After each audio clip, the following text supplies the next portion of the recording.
Ok, então vamos. Ok. A bicha já nasceu pronta, né, meu amor? Não precisa fazer nada. Oi, babies! Tudo bom com vocês? Eu sou o Herbert e este é o... Irã Juste. Gente, você deve conhecer essa bicha, porque essa bicha é famosa. É famosíssima, rica, milionária. Conta quem é Irã. Meu nome é Irã Juste, oi, tudo bom?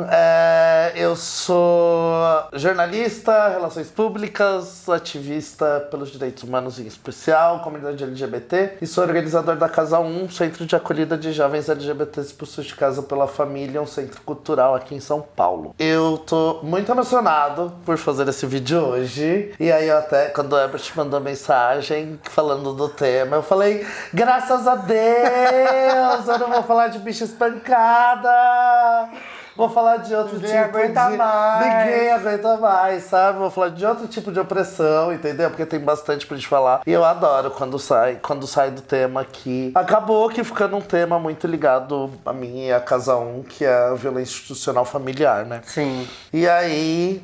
Sou também, além de tudo isso, bicha gorda. exatamente. Irã é muito mais do que só organizador e Exato. criador da Casa 1. Também sou um corpinho muito rechonchudo.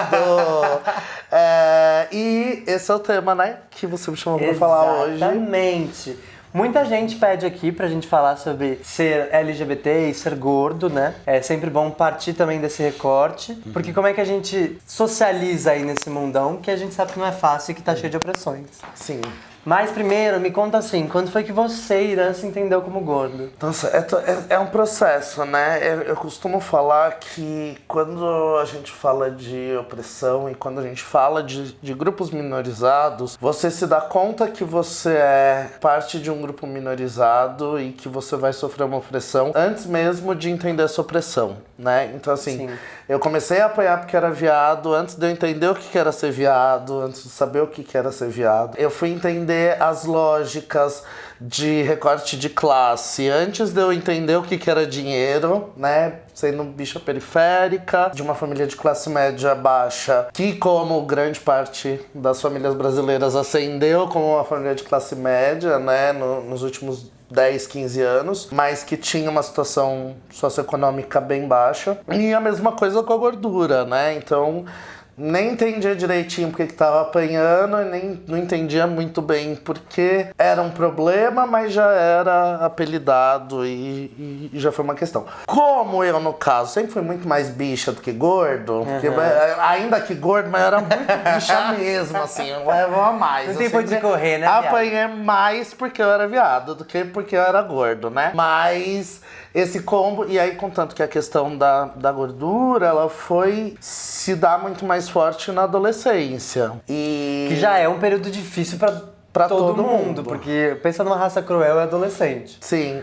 e tem aquela coisa, né, de, obviamente, desde criança, eu fui uma criança magra, né, e aí no estirão, meu estirão foi pro lado também, né, então com uns 8, 9 anos eu comecei a engordar, e sempre foi uma questão relativamente ok, pelo fato da minha família ser uma família de pessoas gordas, né, então acho que também isso a gente tem esse recorte muito específico, né, porque eu conheço, por exemplo, eu tenho pessoas na família, eu tenho amigos e amigas de pais e mães que mandavam as filhas na pré-adolescência, na adolescência pra espajar, sabe? Caramba. Porque a mãe toda fitness, toda miss, toda musa, porque era inaceitável ter uma filha gorda. Então já essa violência dentro de casa. Exato. E aí, no meu caso, não. Como minha mãe também tem sobrepeso, meu pai também tem.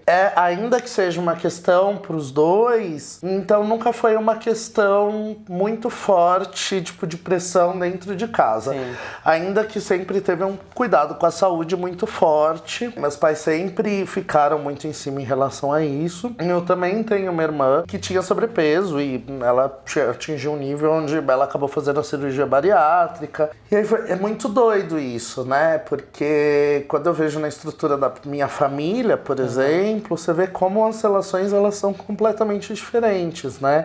Meu pai com sobrepeso, ok, não é uma questão, não é uma coisa a ser cobrada de um homem heterossexual, olha cisgênero, aí. né? A minha mãe já é muito mais encanada. E da minha mãe envolve também coisas relativas à saúde. Então ela é uma pessoa muito mais preocupada com isso. E a minha irmã, uma mulher heterossexual, cisgênero, também é uma puta de uma pressão fora pra isso. E jovem, né? Nova. Então tem isso de super. você é jovem, você tem que ter o corpo perfeito para a sociedade. E a coisa do... isso é muito engraçado, que eu acho que assim, por parte da minha família, não digo minha família no meu núcleo grosso, né? Mas tios, tias e companhia, nunca me foi colocada a questão do peso, mas sempre foi colocada em relação à minha irmã. Então assim, ela sempre foi muito mais cobrada pela família inteira. Então eu acho que é muito difícil como mulher, acho que a questão da gordura, ela passa por todo mundo, né? Ela vai ser uma questão, é realmente, gordofobia é uma questão. Mas no caso das mulheres cisgêneros é uma coisa gritante. E aí chega o espaço da sexualidade, afetividade, e que eu vou me entender gay, que vai ser ali naquele despertarzinho com 13, 14 anos, ainda que já muito viado desde sempre, criança viada. E aí eu vou começar a entender um pouco o lugar desse corpo gordo. Primeiro assim, entender o que é ser gay, né? Então, passa por aquelas fases de descoberta. Eu costumo falar com a casa, eu faço muito processo de formação. E aí eu vou contar aqui um pouco pra vocês também, como era ser viado antes na internet, entendeu? Vocês acham que era fácil assim?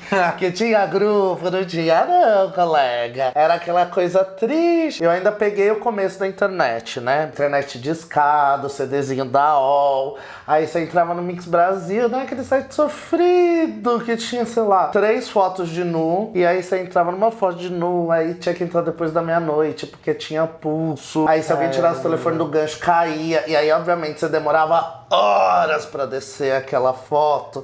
Aí quando tava assim, ele descia, quando você clicava na foto, não abria, né? Ela vinha carregando, assim. Aí quando tava no umbigo, alguém tirava o telefone. Aí aí você conseguia uma foto, salvava essa foto no disquete, que cabia uma foto, e era essa punheta por 3 meses, entendeu? Gente. Então era muito difícil. E para além disso, tinha toda a questão de sociabilização. Ser gay, pra mim, vai por um espaço de linguagem, de cultura, de humor, de vivência. Isso ser LGBT como um todo, né? Não é só sobre ser gay. E quando você mora em Pirituba, sabe? Num bairro periférico da cidade de São Paulo, sem nenhum outro gay na família, eu era a única bicha da escola. Como que você vai se entender a sua sexualidade, entender o que tá acontecendo? Então você tinha que ter a sorte de encontrar um amigo que fosse te levar pro centro da cidade, onde ia estar tudo acontecendo. Mas assim, não era tanta sorte também, porque você corria de skinhead, entendeu? Tinha essa coisa, vamos descer Augusta, legalzão, não. Você marcava no fixo com os amiguinhos, entendeu? Aí se todo mundo chegava na balada, você comemorava, senão você sabia que alguém tinha sido pego de skinhead no caminho, gente, né? do céu. Então, é foda, gente, Sekakura é foda. E era muita vontade de dar o cu, vocês não têm noção. E aí...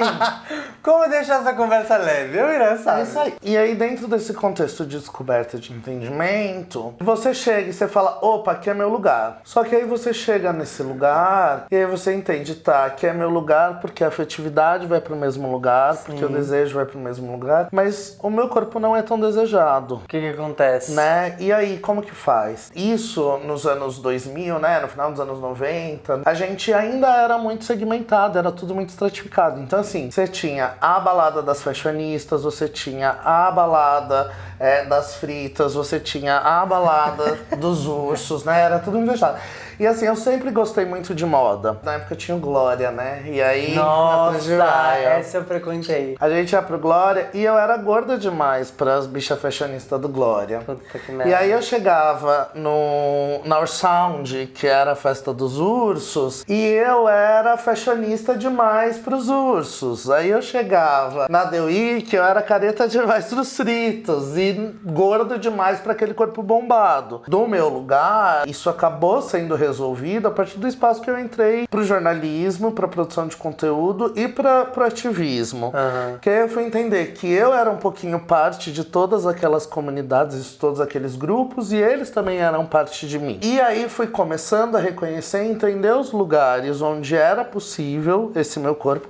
E aí, graças a Deus, a internet foi evoluindo, surgiram os aplicativos, né? A gente foi querendo, mas mesmo os aplicativos ainda hoje são muito segmentados, né? Que eu ficava muito assim, porra, mas por que a gente tem que ter um aplicativo pra cada coisa, um espaço pra cada coisa? Quero criar um lugar que seja pra todo mundo. E queria desencalhar meus amigos e minhas amigas, né? Que falaram, cara, tem tanta amiga incrível, tanta gente legal, vamos desencalhar esse povo. E aí eu criei em 2013 um grupo chamado Deitiran, porque eu não aguentava. Eu fui em uma festa. Foi a melhor festa da minha vida. E aí foi a primeira vez que, tipo, rolou um espaço que pra mim eu considerei seguro, onde o meu corpo era entendido e desejado, sem esse processo de fetichização que, por exemplo, rolam dentro dos aplicativos. Nada contra, adoro ser fetichizado, mas eu acho que assim, tem que pular um pouco isso, né? Mas calma, me explica esse lance da fetichização nos aplicativos. A gente tem, não só nos aplicativos, mas como na vida, a gente tem uma questão do corpo gordo, ele também ser entendido como muito desejável. A grande questão é que ele vai ser entendido único e exclusivamente como um corpo. Para sexo. Também existe o fetiche no gordo, mas assim, você realmente quer ser único e exclusivamente uma peça de um fetiche? Entendi. Né? Então, dentro quando parte desse pra contexto, afetividade, não existe. Exato. E assim, e se existe também, ela vai estar muito deturpada. Eu sempre gosto de dar como exemplo, um dos meus namorados, eu tive 3 namorados, e um deles, logo no começo da relação, eu falei assim, eu acho que eu vou fazer a dieta, que foi uma dieta que eu emagreci super, bababá. Ah, não, eu gosto de você assim, eu quero que você fique assim. Eu falei, não, eu digo, entendeu? Você gosta de mim, se esse corpo é gordo, se esse corpo é magro, se esse corpo tem uma perna, não tem uma perna, colega, você gosta de mim, então pode parar com essa palhaçada aí, entendeu? Meu corpo, eu acho muito difícil, eu acho que você tem que rever muitas coisas se você só se sente atraído por um determinado corpo, porque assim, do mesmo jeito que eu acho extremamente problemático você ter não curto afeminados e não curto gordos, não curto negros dentro de um aplicativo dos padrões, eu também me sinto incomodado com o fato de só curto acima de 150 quilos, entendeu? Ou só curto gordo. Gente, se você só curte uma coisa, tem alguma coisa dentro da sua construção e pra onde foi criado esse seu desejo que é problemática. Agora, uma dúvida. Você acha que tem pessoas gordas que só se relacionam com pessoas gordas por saberem a dificuldade que é se relacionar com pessoas padrão e tudo mais? Na verdade, não sobra muita margem de manobra pra gente se relacionar e desejar. Entendi. Entendeu?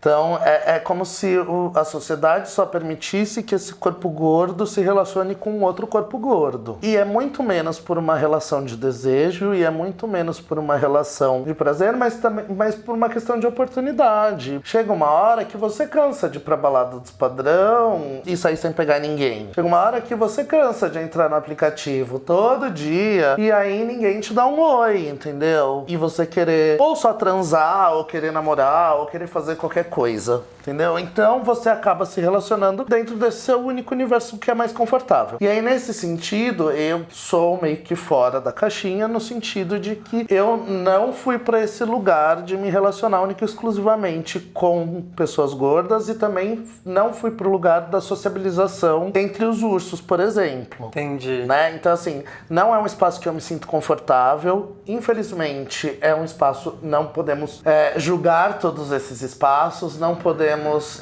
falar como se fosse uma unidade, mas assim, na grande maioria, e quando eu tô falando de São Paulo, tá, gente? São Paulo, Rio, Sudeste, né? Os espaços beers, ursinos, ou como for o nome, eles vão ser espaços muito heteronormativos, muito machistas, muito misóginos, que tem essa coisa do macho que curte o macho, né? Então agora tem um grupo de ursos que se colocam como bicha afeminada, bicha gorda afeminada, que usa o maiô, que usa make, que eu acho incrível, mas ainda são muito poucos em relação a esse universo. Nossa, eu nunca parei pra pensar, porque enfim, né, óbvio, eu nunca tô nesses espaços, mas nunca soube ouvir falar que esses espaços eram tão heteronormativos São, desse jeito. super. E isso numa configuração do Sudeste, porque, por exemplo, quando você vai pro Nordeste, o urso é único exclusivamente homens gordos que têm pelos. E aí é tudo muito misturado, inclusive faz um sucesso no Nordeste. Beijo, Tô indo pra lá daqui a pouco, inclusive. Aqui. E aí tem várias outras questões, né? Nas minhas relações, sejam namoro, sejam ficante, seja foda fixa, todas as suas variações de relação, sempre foi muito plural. Então eu me relaciono muito com pessoas gordas, eu me relaciono muito com pessoas magras, porque comigo rola essa coisa de, pra mim, são pessoas, eu consigo olhar e eu consigo ter desejo e eu consigo sentir atração por N corpos. E eu entendo quem não consegue. Só que eu acho que é uma questão a ser desconstruída e construída. Sim. Por exemplo, uma coisa que eu sempre tive, que foi uma questão pra mim, era o corpo velho. Sempre eu tive mais dificuldade de sentir algum tesão, algum prazer por aquele corpo envelhecido. E aí, com o tempo, eu fui tentando entender o que era um pouco isso. Sim. E aí eu fui entendendo que era o meu próprio medo de envelhecer, no campo da solidão. Eu fui entender que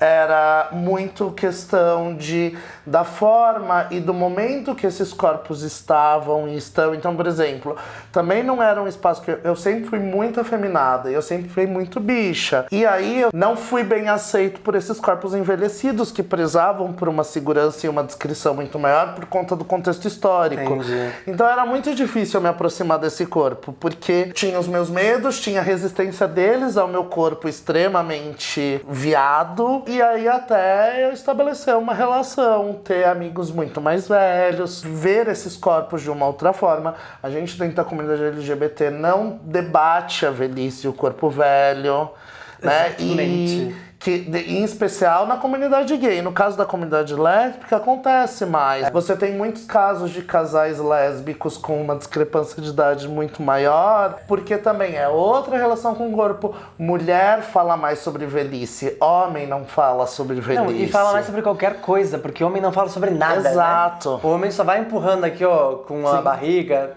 não sei nem se pode falar essa frase, né? Mas a gente vai só repensando. Barriga magra, barriga gorda. É barriga, tá? Empurrando com a barriga, não tem a ver com peso. Arrasou, viado. Mas eu tô chocado, porque eu nunca tinha enxergado isso como fuga. A fuga do que você tinha como imagem de ser você sendo uma pessoa velha e tudo mais. Caramba, a gente precisa falar sobre as nossas questões. Muito. E é isso, gente. É o que a gente mais fala, né? Vamos debater o que a gente tem aqui dentro, né? Vamos resolver essas coisinhas que estão aqui guardadas. E assim vai ficar melhor pra todo mundo. Babies, o papo ficou gostoso. Bem comprido, bem largo, do jeito que a gente gosta. Então assim, não coube tudo num vídeo só. A gente vai ter que fazer um segundo vídeo. Então se prepara que vai ter mais Irã aqui no canal das Bis.